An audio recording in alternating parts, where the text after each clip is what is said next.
Hi, thanks for clicking, and these are the newest updates to the NESmaker beat 'em up game mode that I've been experimenting with. If you've been watching some of these videos, you know so far we've added virtual Z access to allow for players to jump. We've added multiple tile heights for them to jump onto.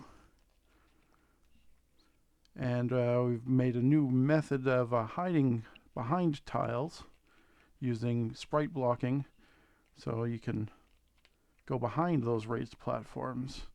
We've also added 8 directional movement, and we've also given that ability to move in 8 directions while sliding along tiles so you don't get hooked up on edges, which is very annoying if you don't do it that way.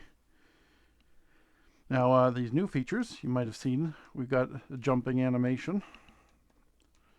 Nothing special about that for most NESmaker users, but we've also added punching and kicking, jump kicking.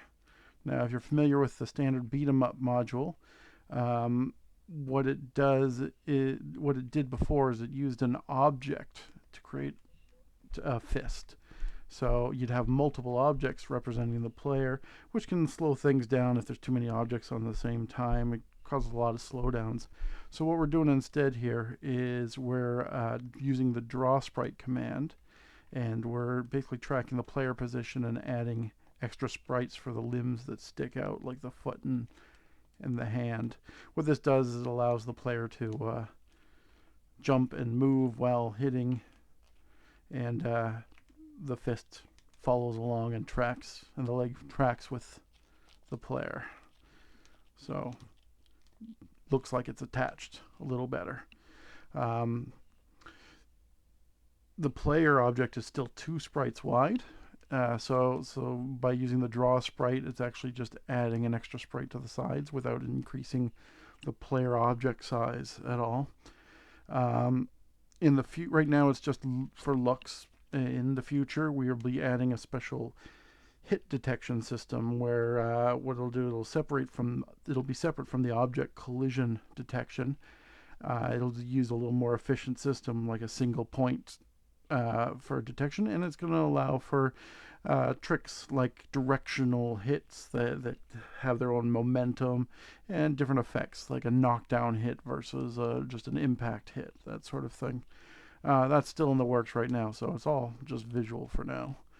If anybody has any suggestions or anything for the future updates, I'm definitely willing to hear them.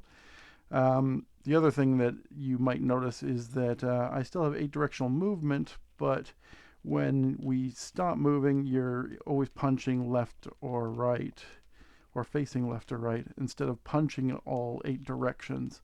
Now, the reason I do it this way is because I want to have multiple attack types.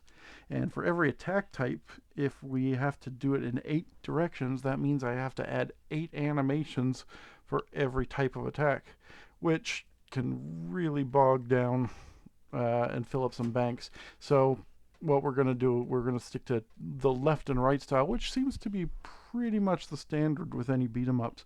Correct me if I'm wrong, but I don't think there are any standard beat 'em ups that allow you to punch up, down, up, left, down, right, up, left, up, right, down, left, that sort of direction.